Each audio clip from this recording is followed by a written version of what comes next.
bawat luha may pag-asang tangan, mga pangarap na minsang iniwan, ngayon'y binubuo ng ating bayan. Kapit-pisik tayo'y magtatagumpay sa hirap at ginhawa, sama-sama't sabay. Huwag bibitiw, huwag susuko sa bagong bukas na ating itatayo. Bagong araw, bagong pag-asa, bagong Pilipinas na magkaisa. Tangan ng tapang, pusong may dangat, tayo'y muling babangon, di magpapaalipin kailanman.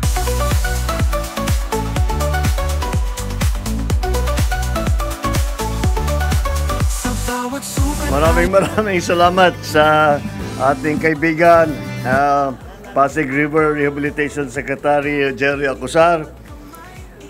Of course, our valued guest and friend, the People's Republic of China's Ambassador to the Philippines, His Excellency Wang Ziliang, and the other members of the Diplomatic Corps, the honorable members of the Cabinet here present, the Federation of Filipino-Chinese Chambers of Commerce and Industry, President Victor Lim, Manila City Mayor Maria Sheila Lacuna Pangan.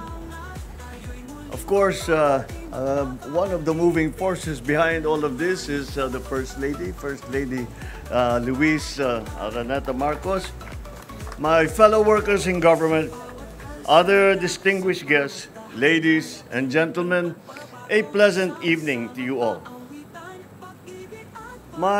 As a young boy, my earliest memories about Binondo was about food.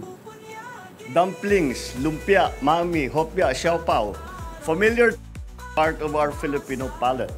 Lasang-lasa naman, ang sarap, hindi ko makalimutan.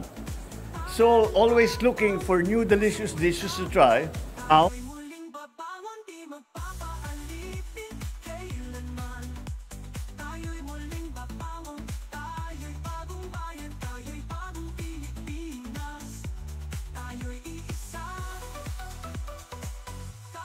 Essential to Binondo is we proudly light up the iconic Jones Bridge in all its renewed glory and breathe new life into it.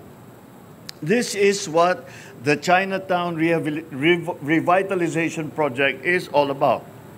It's about restoring Binondo, reaffirming its cultural and historical place and significance to our shared heritage. We will transform Binondo into a place that we can always return to. From the old Manileños to the first-time visitors, lahat, welcome dito. Because how can we know our history and culture if we do not know and experience them ourselves? So, I encourage everyone, especially the younger people, to visit Binondo, come back to Ongpin, Escolta, Carvajal, the streets that have yet to be discovered and celebrated. I am also glad to share that tonight's event has a deeper meaning. This project commemorates 50 years of diplomatic relations between the Philippines and the People's Republic of China.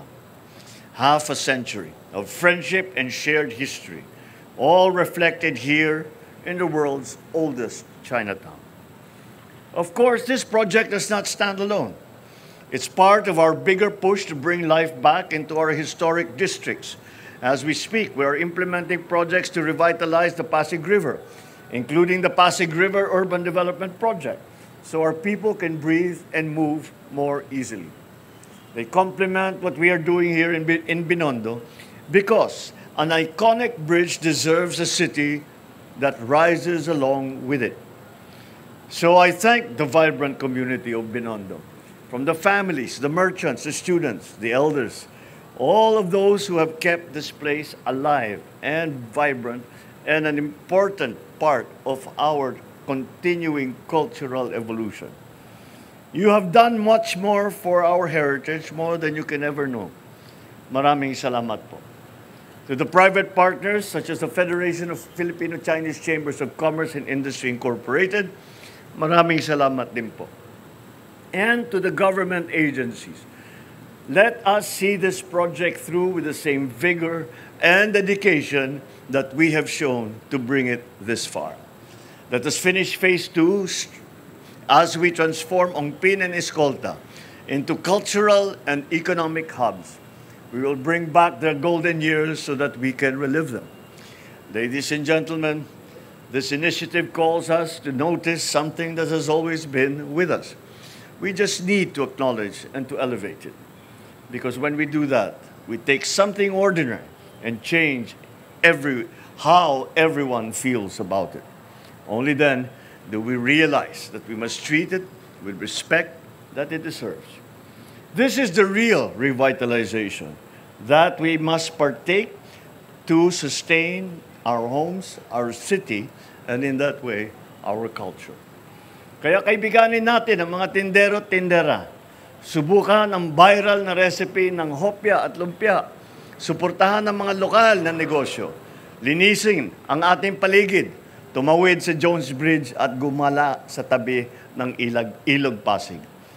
In times like this, when everything can feel loud and fast and confusing, I believe what we need is right here. A place as simple as a bridge or a street that tells us to pause and to reflect on who we are and what we share as a nation. Maraming salamat po. Mabuhay ang Binondo, mabuhay ang bagong Pilipinas. 3, 2, 1.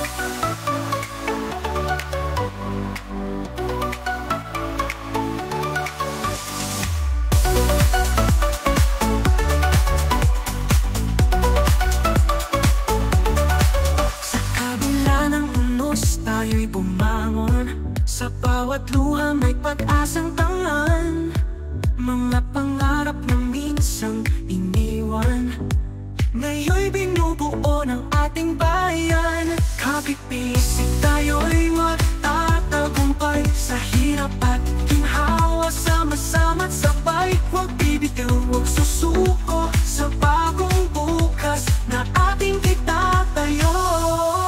Bagong araw, bagong pag-asa, bagong Pilipinas na magkaisa.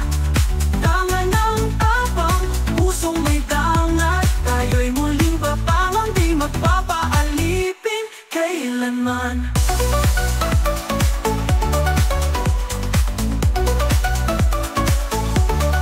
Sa bawat sukat tayo'y maghihilom, sa bawat pagkadapa muling aahon, bawat pinig, bawat kamay iisa. Hawak ang pangarap ng ating bansa. Kapipisik tayo'y magtatagumpay sa hirap at ginhawa, sama-sama't sabay. Huwag bibitiw, huwag susuko sa bagong bukas na ating itatayo. Bagong araw, bagong pag-asa, bagong Pilipinas na magkaisa. Tangan ng tapang, pusong may dangat, tayo'y muling babangon, di magpapaalipin kailanman.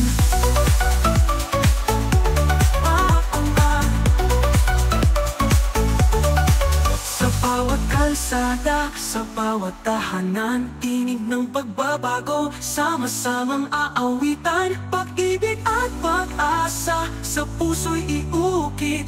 Bagong Pilipinas, ito'y ating itatayo't ipagpupunyagi.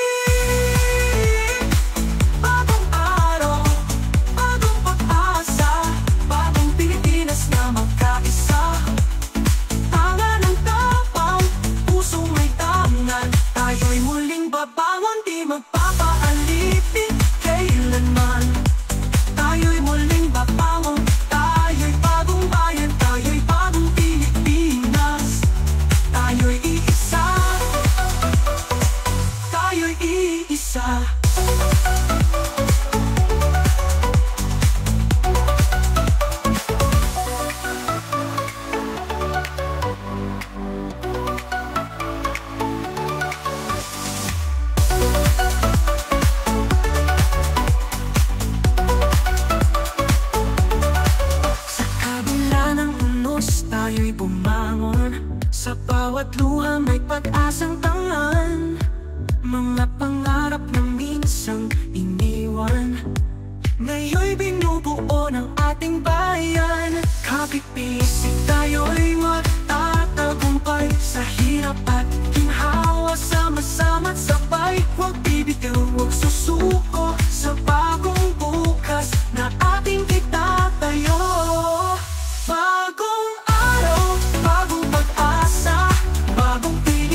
lipunan, tinig ng pagbabago, sama-samang aawitan, pag-ibig at pag-asa, sa puso'y iukit. Bagong Pilipinas ito'y ating itatayo't ipagpupunyagi. Bagong araw, bagong pag-asa, bagong Pilipinas na magkaisa. Tanga ng tapang, pusong may tangan, tayo'y muling babangon, di magpapaalipin kailanman. Tayo'y muling babangon, tayo'y bagong bayan, tayo'y bagong Pilipinas. Tayo'y iisa, tayo'y iisa.